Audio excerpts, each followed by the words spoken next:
अस्सलामुअलैकुम dear viewers, welcome to wisdom mathsist. तो हम कंटिन्यू करेंगे अपना topic application of real numbers in daily life. हमने लास्ट लेक्चर में 5 क्वेश्चंस किए थे और 5 रिमेनिंग क्वेश्चंस हम इंशाल्लाह इस वीडियो में कंप्लीट करेंगे।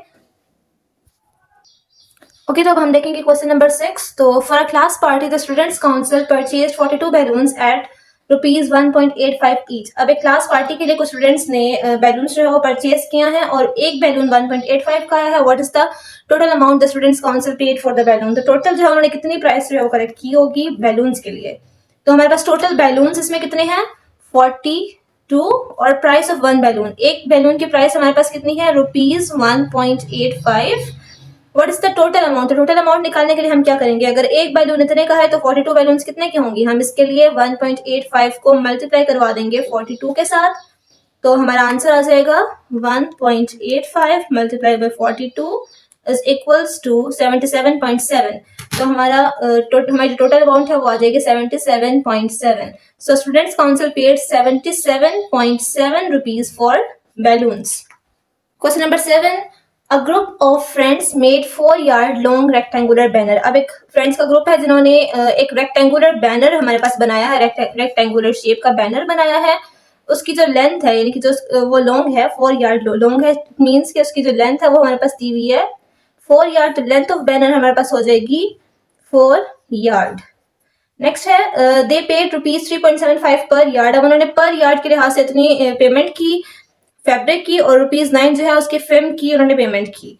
और जो उसका पेरीमीटर है 10 यार्ड जो है उसका पेरीमीटर है। Perimeter means total distance of this banner means 2 lengths and 2 विड्थ्स। अगर हम यहाँ से स्टार्ट करें और यहाँ पे एंड करें तो जितना भी डिस्टेंस कवर होता है that was the perimeter of this rectangular shaped banner. और अब हमें पेरीमीटर गिवन है और हमें लेंथ गिवन है और हमने फाइंड करना है इसमें what was the width of the banner. अब हमारा जो टारगेट है वो विड्थ फाइंड करना है। तो विड्थ फाइंड करने के लिए हमें इन प्राइसेस की जरूरत नहीं पड़ेगी। इट मींस कि इस क्वेश्चन में जो ये प्राइसेस दी हुई है ये हमारे इस सॉल्यूशन में यूज नहीं होंगी क्योंकि हमारा ताल्लुक सिर्फ विड्थ से है।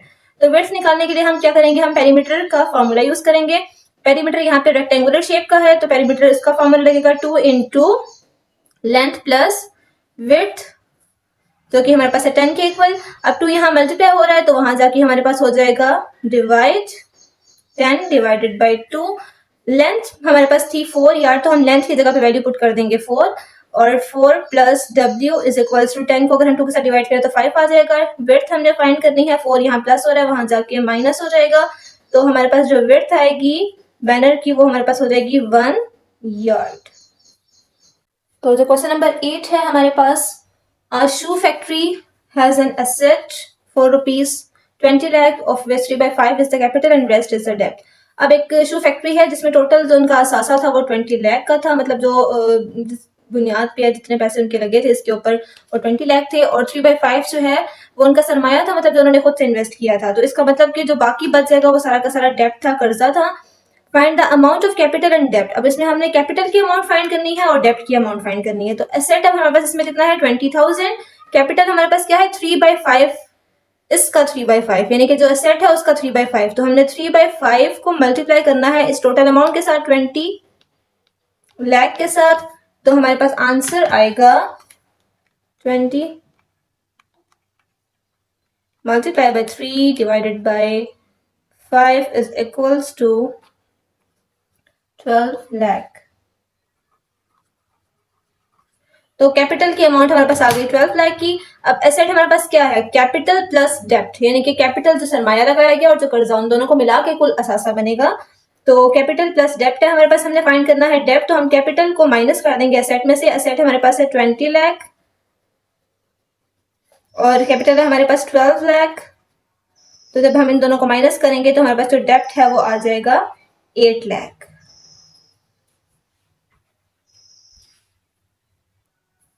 So question number 9, world lowest temperature in past 100 years was recorded to be -89.2 degree Celsius. अब जो सबसे कम तरीन टेम्परेचर जो कि 100 ईयर से रिकॉर्ड किया गया वो है -89.2 डिग्री सेल्सियस। और हमने कन्वर्ट करना है this temperature into Fahrenheit and kelvin scales. अब हमने इसको फ़ारेनहाइट में चेंज करना है और केल्विन में चेंज करना है। तो टेम्परेचर हमारे पास जो डिग्री सेल्सियस में दिया हुआ है वो है -89.2 डिग्री सेल्सियस। इसको हमने कन्वर्ट करना है फ़ारेनहाइट और केल्विन में। तो सबसे पहले तो हमें फ़ारेनहाइट और केल्विन का फार्मूला पता होना चाहिए। टेम्परेचर को जब हम फ़ारेनहाइट में कन्वर्ट करते हैं तो हमारा फार्मूला जो यूज़ होता है F = 9/5 C + 32। इसमें C सेल्सियस टेम्परेचर है और F फ़ारेनहाइट टेम्परेचर। तो इसमें अगर हम वैल्यूज पुट करें 9/5 C की जगह पे हम पुट करेंगे -89.2 + 32। तो इसको सॉल्व करेंगे अब यहाँ पे जो ये टर्म है ये 9 से मल्टीप्लाई हो रही है और हम फिर इसको 5 के साथ डिवाइड करेंगे। तो 9 × 89.2 divided by 5 is equals to 160.56 -160.56 -160.56 plus 32। तो अब इसके अंदर हमने 32 को, क्योंकि माइनस प्लस माइनस होता है तो हमने इसको माइनस करना है। हमारा ओवरऑल आंसर जो आ जाएगा -128.56 -128.56 ये हमारे पास हो जाएगा फ़ारेनहाइट में टेम्परेचर। नेक्स्ट हमने इसको कन्वर्ट करना है केल्विन के अंदर। तो केल्विन का फॉर्मूला होता है K = डिग्री सेल्सियस + 273। तो केल्विन में हमने इस डिग्री सेल्सियस को ऐड करना है 273 में। -89.2 + 273 इज इक्वल्स टू 273 में से हम सब्ट्रैक्ट कर देंगे 89.2 को। तो हमारा आंसर जो है वो आ जाएगा 183.8 183.8। तो ये हमारे पास केल्विन में है और ये हमारे पास फ़ारेनहाइट में है। Okay, now the last question is question number 10. A company was penalized by the government act for low quality production if the company has 3 shareholders. अब एक कंपनी है जिसमें 3 शेयर होल्डर्स हैं, Farah, Mariam and Tahreem. Investing in the ratio of, अब जो उन्होंने इस factory के अंदर इन्वेस्ट किया है वो 1:2:3 के हिसाब से। इट मीन्स के फरा का जो शेयर है वो 1 है, मरियम का शेयर डबल है और तहरीम का शेयर जो है वो ट्रिपल है। And the amount of penalty is, अब जो इनके ऊपर पेनल्टी पड़ी है वो हमारे पास उसकी अमाउंट गिवन है 4,56,868.97। Find the amount of penalty paid by each of 3 share holders. अब इन तीनों को कितनी कितनी पेनल्टी जो है वो इस अमाउंट में से देनी पड़ेगी। तो सबसे पहले जो हमारे पास पेनल्टी की अमाउंट है, amount of penalty is 456,868.97 rupees. तो ये हमारे पास पेनल्टी की अमाउंट आ गई। उसके बाद ratio among the share holders, in 3 share holders के दरमियान में रेशो क्या था 1:2:3, मतलब टोटल हमारे पास 3 हिस्से थे। तो सम ऑफ रेशो कितना हो जाएगा, टोटल हमारे पास जो इसके हिस्से आ जाएंगे वो हो जाएंगे 6। अब हमने फाइंड करना है इन तीनों का शेयर। तो फरा शेयर का फाइंड करने के लिए हम क्या करेंगे, फरा का शेयर था 1 क्योंकि फरा फर्स्ट पे आ रही थी। फरा का शेयर है 1, मरियम का शेयर है 2 और तहरीम का शेयर है 3।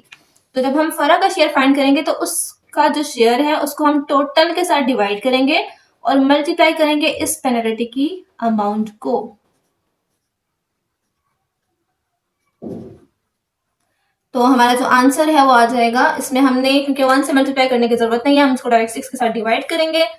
तो 456,868.97 डिवाइडेड बाय 6, हमारा आंसर आ जाएगा 76144.82 रुपीज और ये पेनल्टी पड़ी है फरहा पर।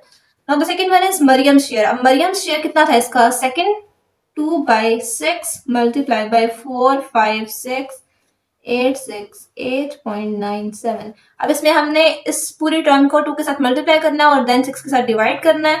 तो इसको पूरा सॉल्व करने के बाद हमारे पास आ जाएगा ₹15,228.9.65। Okay, now the last one is Tahreem share. अब तहरीम की जो इसमें इन्वेस्टमेंट थी, जो उसका हिस्सा था वो 3 था। तो हमने क्या करना है, इसमें 3 डिवाइडेड बाय टोटल हमारे पास रेशो है वो 6 है, 3/6 मल्टीप्लाई बाय 456,868.97। तो अब जब हम इसको करेंगे तो हमारा आंसर आ जाएगा ₹228,434.48। तो जब भी हमें शेयर्स फाइंड करने होते हैं तो पहले हम उनके रेशो को सम अप करके हर एक के रेशो को टोटल रेशो के साथ डिवाइड करते हैं और टोटल जो अमाउंट हमने डिवाइड करनी है उन पे उसके साथ मल्टीप्लाई कर देते हैं। जज़ाकल्लाह।